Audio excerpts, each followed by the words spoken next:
મિત્રો, હું છું સુનિતા મકવાણા। તો સ્વાગત છે તમારું બધાનું મારી યુટ્યુબ ચેનલમાં। તો તમને બધાને મેં જણાવી દીધું હતું કે મારા દીદીની ઘરે ભાણિયા ભાણકીનો બર્થડે પૂરો થયો એટલે અમે આવી ગયા હતા મારા મમ્મીના ઘરે। તો મારા મમ્મીના ઘરે અમે સૂતા હતા સ્લેબ ઉપર। તો બહુ મસ્ત મજાનો દિવસ ઉગી ગયો હતો। તો તમે બધા લોકો જોઈ શકો છો, બહુ મસ્ત મજાનો દિવસ ઉગી ગયો હતો અને એટલો મસ્ત નજારો આવતો હતો કે જવા ગયો, પણ દિવસ માથે આવ્યો એટલે और मुझे घर वाले इसलिए देर तक सोने देते हैं ताकि घर में शांति बनी रहे मामा। ये दुनिया का सबसे आलसी जानवर है।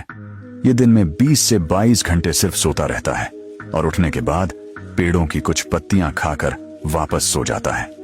इसका नाम है स्लॉथ, जो महीने में केवल 1 से 2 बार ही जमीन पर आता है। ये इतना सुस्त है कि साल में केवल 40 मीटर ही जमीन पर चलता है। कई बार बीच रास्ते में अगर स्लॉथ कहीं दिख जाए तो लोग खुद નીંદર ઉડી ગઈ હતી, બાકી બીજા બધા અમારી ઘરે સૂતા હતા ને મારા મમ્મી ને પપ્પા તો ઉઠીને વહી ગયા હતા પહેલા વહેલા હાર નાસ્તો બનાવવા। અને અમારા હર્ષભાઈને પણ નીંદર ઉડી ગઈ। મને એમ થયું કે હર્ષને નીંદર નહીં ઉડે જાય, તો હર્ષભાઈને અમારા નીંદર ઉડી ગઈ। તો હર્ષભાઈ ઉઠીને તરત કે મમ્મી હાલો નીચે જવું છે। તો મેં अगर मैं यहाँ से गिर जाऊं, लेकिन मैं क्यों गिरूं? गिरे मेरे दुश्मन।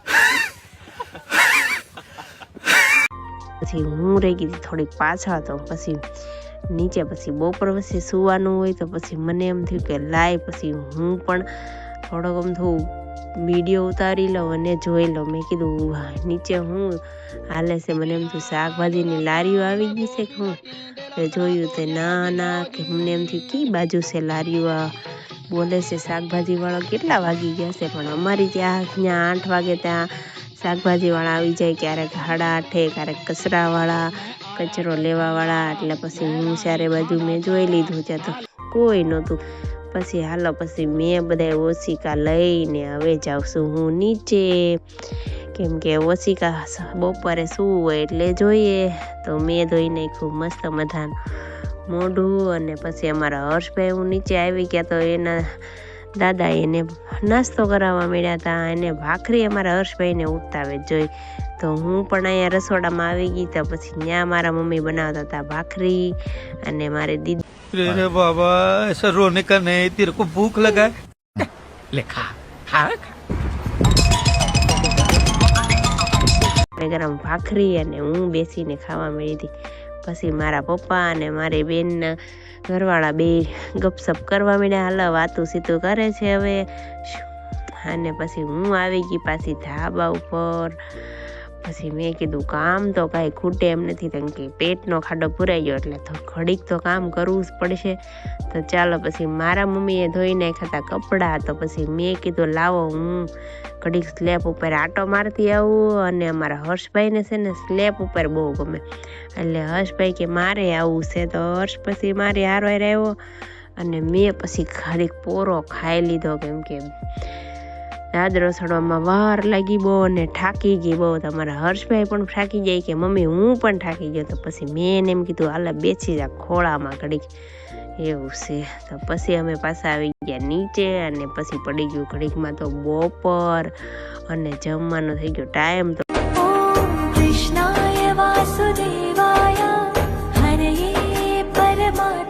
મેં જમવાનું એને મારા મમ્મી રોજે એને ધરે છે, તો આજે અમારા ભાગમાં છે તો મેં ધરી દીધું।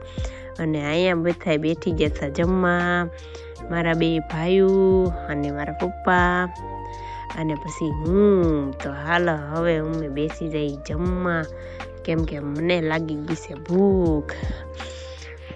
તો અહીંયા પછી અમે ખાઈ લીધું। પછી મારા બેન અને એના ઘરવાળા જે મારા પટેલ થાય છે એ આવી ગયા હતા। તો નાની બેનને કે બહુ મસ્ત શાક બનાવ્યું છે, લાય અંબાઈ ફરીથી લેવું છે થોડુંક। એ કે મારા સાસુમાએ તો બહુ સરસ શાક બનાવ્યું છે।